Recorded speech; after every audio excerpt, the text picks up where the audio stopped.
Bab 053. Berhenti menganggap bahwa kamu bersalah. Emily, semua orang di keluarga kita sangat yakin peluru yang menembus dada Paman Justin bukan peluru milikermu. Kamu hanya ditumbalkan seseorang yang memang sudah merencanakan kematian Paman Justin. Tutur Daisy menjelaskan. Ini bukan kali pertama Daisy harus menjelaskan hal itu pada Emily, tapi tetap saja Emily masih menganggap bahwa dirinya bersalah. Jika itu ulah orang lain, lalu mana buktinya? Orang-orang tidak bisa menemukan bukti bahwa bukan aku pelakunya. Atau sebenarnya mereka sudah tahu, tapi karena pelakunya adalah aku, mereka merahasiakannya dan selalu mengatakan bahwa orang lain pelakunya. Daisy menggeleng cepat mendengar penjelasan Emily yang menurutnya sangat tidak masuk akal. Apakah menurutmu keluarga kita sekejam itu? Hanya demi menutupi kesalahan, lalu melempar kesalahan pada orang lain. Emily, cara berpikirmu terlalu jauh. Emily tertunduk lesu. Dia juga tidak ingin terus-terusan merasa bersalah, tapi jika tidak ada bukti bahwa orang lain yang menembak Paman Justin, Emily akan tetap merasa bahwa dialah pelakunya. Aku benar-benar tidak tahu harus bagaimana. Aku akan meletakkan bunga dulu dan mendoakan Paman Justin. Emily berjalan ke arah makam Justin. Daisy memilih mengikutinya tanpa mengatakan apa-apa lagi. Dia membiarkan Emily melakukan apapun yang ingin dilakukan di makam itu. Selarnat sore Paman, kita bertemu lagi setelah 2 bulan. Maaf karena aku baru mengunjungimu sekarang. Lirih Emily. Dia berjongkok dan meletakkan buket bunga di atas makam. Emily tampak menarik nafas dalam-dalam. Rasa sesak di dada membuatnya sulit untuk bicara lagi. Aku sangat menyesali hari itu. Seandainya aku tidak berlatih menembak, Paman pasti masih hidup sampai detik ini. Aku benar-benar minta maaf, tolong maafkan aku. Dengan suara bergetar, Emily menyentuh nisan di depannya dan berdoa dalam hati untuk ketenangan Paman Justin. Sementara itu, Daisy malah sibuk memperhatikan seorang pria yang datang tak lama setelah Emily berhenti di makam. 180. Paman Justin. Pria itu berjongkok di salah satu makam yang hanya berjarak 3 makam dari tempatnya. Dia tertunduk dengan pakaiannya yang serba tertutup dan mengenakan topi serta masker wajah. Emily, ayo pulang, bisik Daisy. Entah kenapa dia sedikit takut dengan kehadiran pria misterius itu.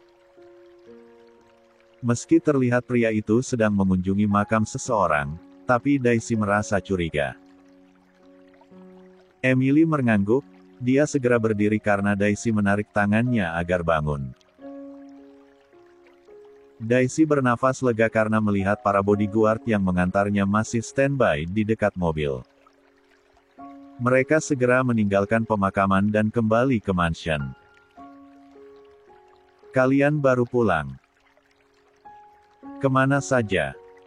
Tanya David yang berpapasan dengan Daisy dan Emily di depan lift. 2 orang itu baru saja naik ke lantai 3. Sekarang hampir pukul 6 sore dan mereka baru kembali ke mansion. Kami pergi ke pusat perbelanjaan dan pergi ke kafe. Seru Emily memotong ucapan Daisy. Daisy, ayo ke kamar. Emily menggandeng tangan Daisy dan mengajaknya pergi dari sana. Daisy hanya pasrah mengikuti Emily. Dia memilih diam karena mengerti jika Emily tidak ingin berkata jujur pada David bahwa mereka baru saja pergi ke makam Paman Justin. Emily melepaskan tangan Daisy begitu mereka sudah masuk ke dalam kamar dan menutup pintu. Kamu pasti berniat memberitahu Kak David kan bahwa kita baru saja pergi ke makam. Sudah kubilang jangan beritahu siapapun. Cukup kamu saja yang tahu kalau aku akan rutin mengunjungi makam Paman Justin.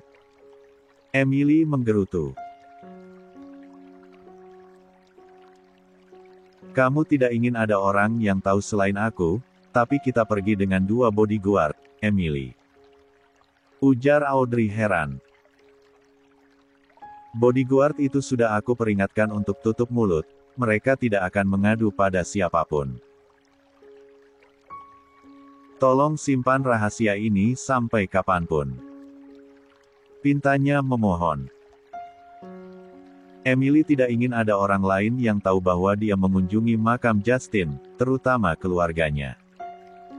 Baiklah jika kamu ingin seperti itu.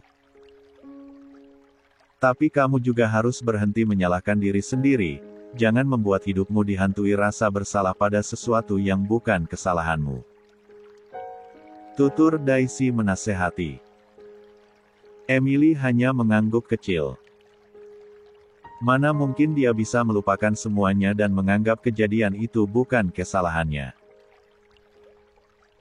Semua anggota keluarga sedang berkumpul di halaman belakang mansion milik Lucas. Lengkap dengan keluarga kecil Theo, Thompson, Russell dan orang tua Audrey.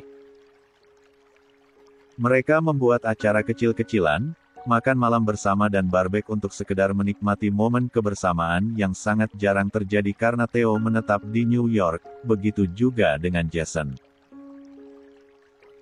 Pada akhirnya Jason menetap di New York sekitar 7 tahun yang lalu dan datang berkunjung setiap 1 bulan sekali untuk bertemu anak, menantu dan cucu-cucunya. Para orang tua sibuk mengobrol di meja makan yang disiapkan para pekerja sejak siang. Sementara itu, anak-anak sibuk memanggang dan bercerita dengan sukacita. Sesekali Daisy menyelingi dengan candaan untuk membuat suasana semakin hidup. Terkadang ricuh karena pertengkaran kecil antara Edward dan Daniel. David yang paling tua. 181. Akan menjadi penengah jika kedua anak itu bertengkar. Edward. Kenapa melempar mainanku hutan? Cepat ambil. Teriak Daniel sambil berkacak pinggang. Bukannya mengambil mainan milik Daniel, Edward malah menjulurkan lidahnya. Ambil saja sendiri. Serunya kemudian berlari menghampiri meja para orang tua. Dengan wajah penuh kekesalan, David menghampiri kakak-kakaknya yang masih sibuk memanggang. Daniel, ada apa? Tanya Elena. Dia yang paling peka melihat kedatangan Daniel dengan ekspresi kesal. Edward melempar mainanku ke arah hutan dan tidak mau bertanggung jawab mengambilnya. Adunya geram. Elena refleks berdiri dari duduknya dan menghampiri Daniel. Tunjukkan padaku ke arah mana Edward melempar mainanmu. Aku akan mengambilkannya. Cek. Mereka itu sedikit-sedikit bertengkar, sedikit-sedikit baikan. Ujar Daisy mengomentari sikap Daniel dan Edward. Di sana Kak. Daniel mengarahkan telunjuknya ke arah hutan. Elena mengangguk paham dan segera pergi ke arah yang ditunjuk oleh Daniel. Tapi baru beberapa kali melangkah, dia mendengar langkah kaki di belakangnya. Begitu menoleh, ada David dengan wajah datarnya. Padahal saat Daniel mengadu, David sedang sibuk dengan ponselnya. Elena pikir David tidak mendengar apa yang diceritakan oleh Daniel. Biar aku saja, ujarnya tanpa ekspresi. Elena tidak membantah, dia mengangguk dan segera kembali ke tempatnya. 182. Setelah 2 bulan berlalu, kabar baik datang dari Nick dan Anna. Kencan selama 1 bulan yang mereka jalani akhirnya membuahkan hasil yang selama ini diharapkan oleh Nick dan juga Elena. Anna tiba-tiba mengatakan pada Nick bahwa dia siap kembali pada Nick untuk menikah dan menjadi keluarga yang utuh. Mereka kemudian menyiapkan hari pernikahan selama 1 bulan terakhir, tepat setelah Anna menyampaikan keputusannya. Tidak digelar mewah ataupun megah, tapi pernikahan menerka sengaja digelar sederhana dengan menghadirkan keluarga besar Nick, Ternan sesama pekerja di mansion, dan seluruh anggota keluarga besar Lucas yang turut hadir untuk menyaksikan pernikahan Anna dan Nick. Semua orang yang ada di sana malam ini adalah orang-orang yang bersaksi atas kisah hidup Nick dan Anna. Mereka sudah tahu awal mulai hubungan calon pengantin itu, sampai akhirnya Elena hadir di tengah-tengah keduanya dan hubungan keduanya cukup dingin selama belasan tahun. Sekarang mereka datang ke ballroom hotel ini untuk menyaksikan keduanya mengucapkan janji suci. Tentunya semua orang berbahagia atas pernikahan Anna dan Nick. Elena tidak henti-hentinya memandangi wajah Anna yang baru saja selesai dirias. Sorot matanya yang berbinar dan senyum bibirnya menunjukkan bahwa saat ini Elena sangat bahagia. Elbu sangat cantik. Pantas saja ayah tidak bisa move on dan memilih menunggu Elbu sampai sekarang. Canda Elena lirih. Elbunya terlihat tegang, jadi Elena berusaha mencairkan suasana. Anna tertawa kecil. Kamu pandai bicara. Elena memeluk Anna dari samping dengan perasaan bahagia yang sebelumnya tidak pernah dia rasakan. Bu, terima kasih karena sudah bersedia menikah dengan ayah. Mungkin aku menjadi alasan kenapa pada akhirnya Elbu bersedia menikah, tapi aku harap Elbu bisa mencintai ayah lagi dan menjalani hari dengan bahagia bersama kami. Elena hampir menangis saat mengungkapkan isi hatinya, tapi dia berusaha menahannya karena tidak mau membuat ibunya ikut menangis juga. Anna mengangguk paham. Dia memang ingin berdamai dengan masa lalu dan melupakan semua luka yang pernah membelenggu hatinya selama belasan tahun. Ayah orang yang baik, dia akan membahagiakan kita, ujar Anna. Nick tiba-tiba masuk ke ruang rias dengan setelan jas warna abu gelap. Dia menghampiri anak dan calon istrinya. Elena tersenyum melihat ayahnya tampak gagah dan tampan dengan balutan setelan jas. Penampilannya serta fisiknya tidak terlihat seperti usia 46 tahun. Ayah, kamu sangat tampan, sangat serasi dengan Elbu yang cantik, puji Elena. Nick tersenyum dan mengusap lembut pucuk kepala putrinya. Sudah siap. Ayo keluar. Tamu undangan sudah berkumpul. Tanyanya pada Anna dan Elena. Dua wanita itu mengangguk bersamaan. Elena beranjak dari kursinya lebih dulu, lalu membantu ibunya untuk berdiri. 183. Dan memegangi ekor gaunnya. Ayah, gandeng tangan ibu. Tita Elena lantaran melihat ayahnya hanya diam saja memandangi wajah Elbunya. Nick mengerjap pelan dan menggeleng kecil untuk menghilangkan bayangan-bayangan aneh yang ada di kepalanya. Dia segera meraih tangan Anna untuk digandeng dan mereka keluar dari ruang make up untuk naik ke atas panggung pelaminan. Suara tepuk tangan menggema begitu calon pengantin itu memasuki ballroom dengan berjalan di atas panggung yang membelah ballroom. Elena melepaskan ekor gaun ibunya agar terlihat semakin anggun dan cantik. Dia berjalan di belakang mereka dengan senyum yang tidak pernah pudar. Kisah cinta kedua orang tua Elena sangat rumit, tapi akhirnya happy ending. Komentar Daisy pada Emily yang duduk di sebelahnya. Aku tidak bisa membayangkan jika berada di posisi Bibi Ana. Semoga saja kisah percintaanku berjalan mulus. Kata Emily tanpa mengalihkan pandangan pada pasangan yang sebentar lagi akan resmi menjadi suami istri. Ya, jangan sampai percintaan yang buruk menimpa kita. Ujar Daisy. Rangkaian acara pernikahan Nick dan Anna berjalan lancar tanpa kendala sedikitpun. Keduanya kini sudah resmi menjadi pasangan suami istri.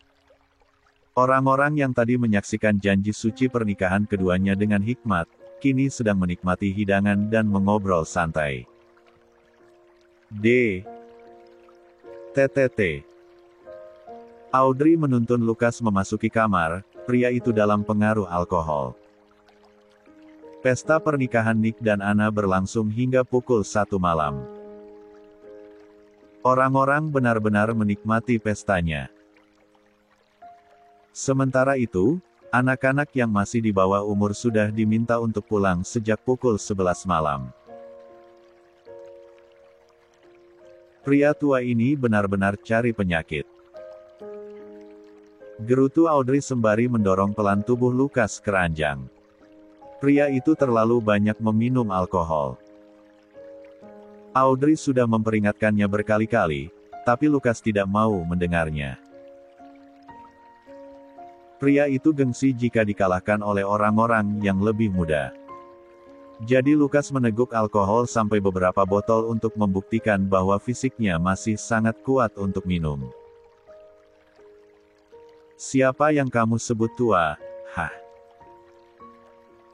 Racau Lukas dengan tatapan menyipit pada Audrey yang sedang membukakan kancing jasnya. Pria tua yang bernama Lukas, memangnya siapa lagi? Jawabnya cepat. Audrey mencoba melepaskan jas Lukas dengan susah payah. Tubuh pria itu tidak sebanding dengan tenaganya. Matamu bermasalah. Aku masih muda dan sangat gagah. Lukas masih meracau menanggapi perkataan Audrey. Perkataan Lukas membuat Audrey tidak tahan untuk menepuk mulut Lukas. Otakmu yang bermasalah, lebih baik diam dan segera tidur. Audrey berhasil melepaskan jas di tubuh Lukas. Dia beralih pada ikat pinggang Lukas karena ingin melepaskan celananya agar Lukas tidur dengan nyaman. Sayang, kau ingin bercinta ya? Sudut bibir Lukas tampak terangkat. Dengan mata setengah tertutup, dia bisa melihat Audrey sedang berusaha melepaskan ikat pinggang miliknya. 184. Bercinta kepalamu. Sekali lagi kamu bicara, aku akan tidur di kamar Daisy. Gerutu Audrey kesal. Jika tidak dalam keadaan kesal, mungkin Audrey tidak akan marah, tapi suasana hatinya sudah buruk sejak masih di hotel karena Lukas tidak mau mendengarkan ucapannya. Lukas seolah paham jika istrinya sedang marah meski dia sedang setengah sadar. Pria itu jadi tidak berani bersuara lagi dan memilih memejamkan mata di tengah-tengah kepalanya yang terasa ingin pecah. Kecanggungan terjadi di kamar hotel Presiden Suite. Pasangan yang baru saja resmi menikah itu tampak malu-malu dan tidak tahu harus bagaimana ketika hanya berdua di dalam kamar. Keduanya sudah sama-sama membersihkan diri dan berganti pakaian. Ana malah menyibukkan diri dengan merapikan baju-baju di kopernya untuk ditata di lemari karena mereka akan menginap di hotel selama 3 malam. Sementara itu, Nick Yareng tidak tahu harus bagaimana. Dia pura-pura memainkan ponsel meski sesekali matanya melirik ke arah Ana. Sudah hampir jam 2, kamu tidak mengantuk. Pada akhirnya Nick membuka suara karena Ana tak kunjung beranjak dari tempatnya, sedangkan waktu terus berjalan dan semakin larut.